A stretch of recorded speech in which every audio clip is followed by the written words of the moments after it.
Hello students, welcome to my channel দে learn. আমার চ্যানেলটাকে সাবস্ক্রাইব করুন, লাইক করুন এবং কমেন্ট করুন। আমি আজকে থার্ড ইউনিটের class 9 model question paper 1 history আজকে সলভ করার চেষ্টা করছি। সঠিক উত্তরটি বেছে নিয়ে লেখো। ষোড়শ লুইয়ের প্রাণদণ্ড হয় কত খ্রিস্টাব্দে? এখানে তোমাদের 4টা অপশান আছে, তো 4টা অপশান থেকে যারা সঠিক সেটাই কিন্তু তোমাদের লিখতে হবে। সঠিক উত্তরটি হচ্ছে 1793 খ্রিস্টাব্দে 21শে জানুয়ারি। এরপরে দেখো, নেপোলিয়ন সিজাল পাইন প্রজাতন্ত্র প্রতিষ্ঠা করেন কোথায়? বলছে ইতালিতে। 4টা অপশান আছে দেখেছো, ফ্রান্সে না স্পেনে না ইতালিতে না রাশিয়ায়। তোমাদের সঠিক উত্তরটি হচ্ছে ইতালিতে। এরপরে দেখো, ন্যায্য অধিকার নীতি অনুযায়ী অস্ট্রিয়ার সিংহাসনে ফিরিয়ে আনা হয় কোন বংশ? অরেঞ্জ বংশ না দেখো সেভয় বংশ না বুর্ব বংশ না হ্যাবসবার্গ বংশ? উত্তরটা আছে হ্যাবসবার্গ বংশ। এরপরে দেখো, কমিউনিস্ট ম্যানিফেস্টো প্রকাশিত হয়েছিল 1867 খ্রিস্টাব্দে না 1848 খ্রিস্টাব্দে না 1920 সালে না 1825 সালে? কোন সালে? 1848 সালে। এরপরে দেখো 1848 সালে, ঠিক আছে। এরপরে দেখো, আলজেরিয়া উপনিবেশটি ছিল কোথায়? ফ্রান্সে না বেলজিয়ামে না নেদারল্যান্ডে না ইংল্যান্ডের? হবে কোথায়? ফ্রান্সের। এরপরে দেখো, স্মিথনের আবিষ্কারটি হলো নিরাপত্তা বাতি না মেউল না ব্লাস্ট ফার্নেস না পাওয়ার লুম? সঠিক উত্তরটি হচ্ছে ব্লাস্ট ফার্নেস, ঠিক আছে। আমি আবার প্রশ্ন করি, যদি ব্লাস্ট ফার্নেস আবিষ্কার করেন কে? স্মিথনের, ঠিক আছে।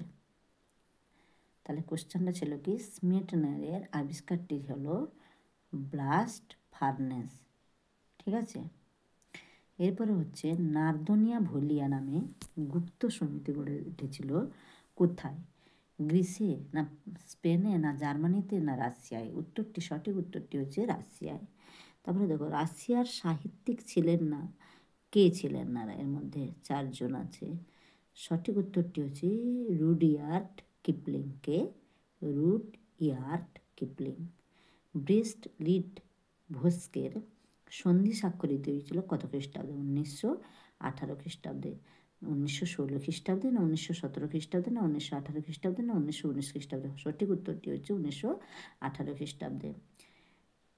হচ্ছে পিপলস অবজারভার কোন দেশের পত্রিকা ছিল? রাশিয়ার না ফ্রান্সে না ইংল্যান্ডে না জার্মানির? সঠিক উত্তরটি হচ্ছে ইংল্যান্ডের। ইতালি আবিসিনিয়া আক্রমণ করে কত খ্রিস্টাব্দে? 1933 খ্রিস্টাব্দে আছে, 1934 খ্রিস্টাব্দে আছে, 1935 খ্রিস্টাব্দে, 1936 খ্রিস্টাব্দে? সঠিক উত্তরটি হচ্ছে 1935 খ্রিস্টাব্দে। এরপরে চলে আসবো আমরা দ্বিতীয় বিশ্বযুদ্ধে ভন পাউলাস কোন দেশের সেনাপতি ছিলেন? রাশিয়ার, ফ্রান্সের, জার্মানির, ইংল্যান্ডের? সঠিক উত্তরটি হচ্ছে জার্মানির।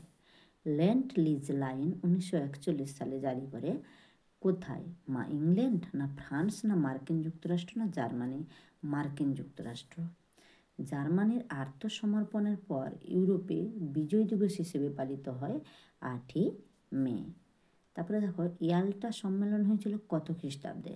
এখানে 4টা অপশান দেওয়া আছে, সঠিক উত্তরটি হচ্ছে 1945 খ্রিস্টাব্দে। পার্ল হারবারের ঘটনাটি ঘটে 1941 সালের 7ই ডিসেম্বর। তোমাদের এইরকম 4টা অপশান থাকবে, ওখান থেকে ইউজ করে নিতে হবে কোনটা সঠিক। জাতিসংঘের আনুষ্ঠানিকভাবে অবলুপ্তি হয় বা ঘটে 1945 খ্রিস্টাব্দে। কত খ্রিস্টাব্দে? 1945 খ্রিস্টাব্দে। সাধারণ সভার বর্তমান সদস্য রাষ্ট্রের সংখ্যা আছে 193টি। কত? 193টি, ঠিক আছে। জাতিসংঘের প্রথম মহাসচিব জেমস এরিক ড্রুমন্ড কোন দেশের নাগরিক ছিলেন? সঠিক উত্তরটি হচ্ছে ব্রিটেনের। সঠিক উত্তরটি হচ্ছে ব্রিটেনের। ইউনাইটেড ন্যাশনাল নামটি দিয়েছিলেন কে? Franklin ডিলানো Roosevelt. তাহলে আজকের মতন আমি ভিডিওটি শেষ করলাম। পরের ভিডিও আগামীকাল দিয়ে দেব।